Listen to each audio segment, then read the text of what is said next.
Inilah kisah Kenshin dan Kaori, seorang pemuda kaya yang menyamar kerja sebagai cleaning service.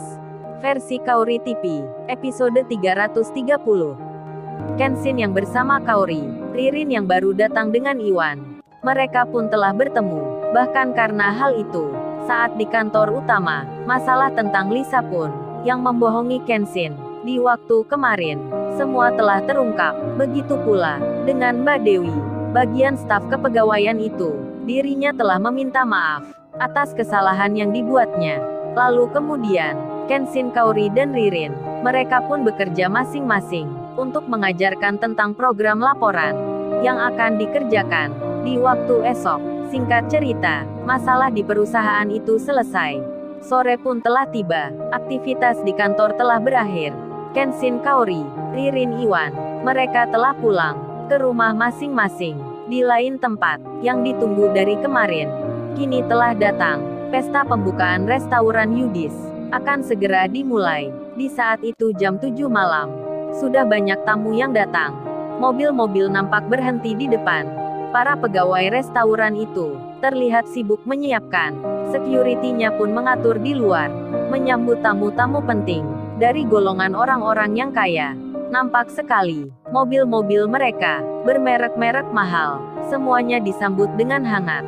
Di saat itu tak luput pula, si Rena, dan kedua orang tuanya telah tiba. Tentu saja si Yudis, yang langsung menyambutnya. Ia membuka pintu mobilnya Rena. Dirinya lalu berkata, "Selamat datang Om ke sini." "Selamat datang Tante. Dan kamu Rena, gimana kabarnya? Maaf aku tadi nggak bisa menjemputmu." Si Rena pun tersenyum. Lalu ayahnya itu bicara ke Yudis. "Oh, ini restoran barumu? Besar sekali tempatnya." Yudis menjawabnya, "Iya Om, belum sebulan belinya." Ayahnya Rena pun menyahut, "Hebat kamu ya, masih muda sudah pintar usaha. Nggak puas punya perusahaan, malah melebarkan bikin restoran. Hebat-hebat, Om salut sama kamu. Gimana Ma menurutmu?" Ayahnya Rena bertanya ke istrinya. Mamanya Rena pun menjawabnya, "Iya betul ya, hebat sekali calon mantu ini." Yudis pun tersenyum bangga. Ia lalu menyahutnya, "Oh ini sudah biasa Om Tante. Properti ini sih masih kecil. Soalnya ada banyak lagi, yang lebih besar, lebih mahal pula. Contohnya kemarin ayah beli, di Jalan Naga itu. Di situ nanti, akan dibangun apartemen. Pembayarannya sampai 5 kali Om. Karena besarnya jumlah. Nanti kalau jadi, Om dan Tante menginap di situ." Waduh, Yudis tinggi sekali bicaranya. Ayah dan mamanya Rena pun menyimaknya. Mereka berdua tersenyum-senyum mendengarnya. Sedang si Rena sendiri, ia nampak biasa saja, seperti tak tertarik berita itu. Kemudian mereka pun dipersilahkan masuk ke dalam tempat duduknya khusus di ruang VIP.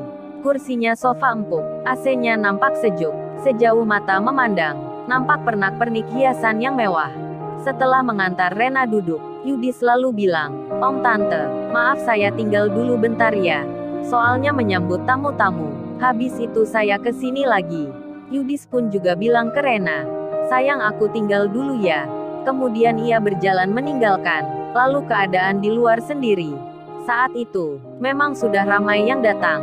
Tempat parkirnya pun, hampir-hampir tak muat, sampai di tepi-tepi jalan. Di sela itu security-nya pun bilang, pada Yudis yang baru keluar. Security itu bicara, "Pak ini apa baiknya, mobil tamu yang baru datang. Kita masukkan saja, di halaman restoran sebelah." Yudis menjawabnya, "Oh ya bagus itu, taruh di situ aja, kan restorannya sepi, orangnya nggak bakalan marah. Kalau entar nggak terima, ya tinggal kasih uang. Lagian jam segini, kok masih dibuka aja? Nggak tahu apa orangnya. Kalau restoran gua ini, banyak pengunjung yang datang." Lalu mobil-mobil tamu, yang baru tiba itu, diarahkan masuk halaman tempat usahanya Rena. Si Rena yang ada di dalam, ia belum melihatnya, karena dirinya sibuk, sedang membuat desain roti, yang diminta pelanggan. Biasanya pun jam segini, restorannya sudah tutup, namun karena banyaknya pesanan, di 2 minggu lagi, ia pun hari ini, harus bekerja lembur. Saat itu ia bersama pegawainya. Mereka membuat kemasan, yang sesuai permintaan. Di luar sendiri, mobil-mobil semakin banyak berhenti. Hingga hampir-hampir, halaman restoran Rena, nampak penuh sekali. Kemudian, salah satu pegawainya, yang bernama Herlin melihat suasana yang ada di depan, yang begitu banyak mobil. Ia pun lalu bilang ke Rena, "Mbak Rena, gimana nih? Kok banyak mobil di situ? Mobil-mobil tamu sebelah, diparkir di halaman restoran. Kan entar motor kita nggak bisa keluar." Si Rena pun melihatnya, memang benar adanya. Ia pun berpikir, kalau seperti ini, motornya pun nggak bisa keluar. Lalu si Rena menghampiri security. Ia bertanya tentang hal itu. Security-nya pun menjawab, "Oh itu Mbak, maaf. Itu sudah terlanjur, entar ditunggu saja sampai acara selesai." Jawaban security itu sungguh biasa saja, tak ada rasa penyesalan.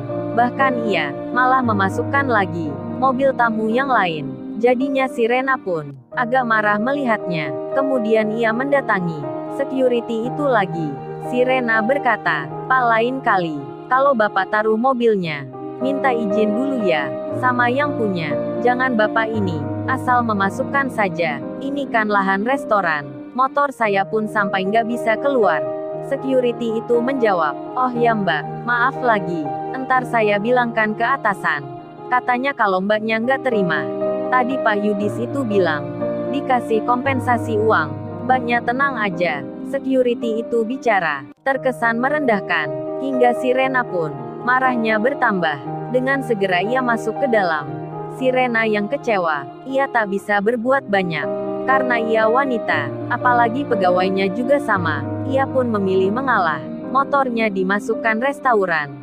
Mereka berencana, waktu nanti pulang, akan naik angkutan.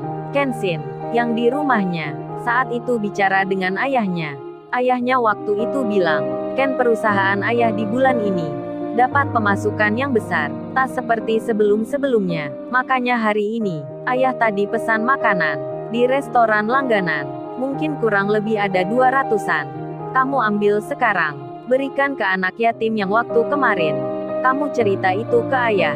Ini sekalian amplopnya, sudah ayah siapkan." Kenshin menjawab, "Sekarang ya emangnya, malam ini juga." Ayahnya menyahut, "Iya malam ini juga, kamu antarkan ke sana. Kalau kamu capek biar ayah suruh yang lain.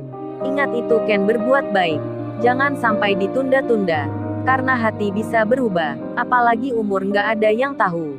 Kenshin pun menjawabnya, "Baik ya baik." Kenshin aja yang mengantarkan. Dan singkatnya, di jam 7 malam lebih seperempat menit, Kenshin berangkat sendiri, dengan memakai mobil keluarga, yang tempatnya agak luas, untuk mengambil pesanan.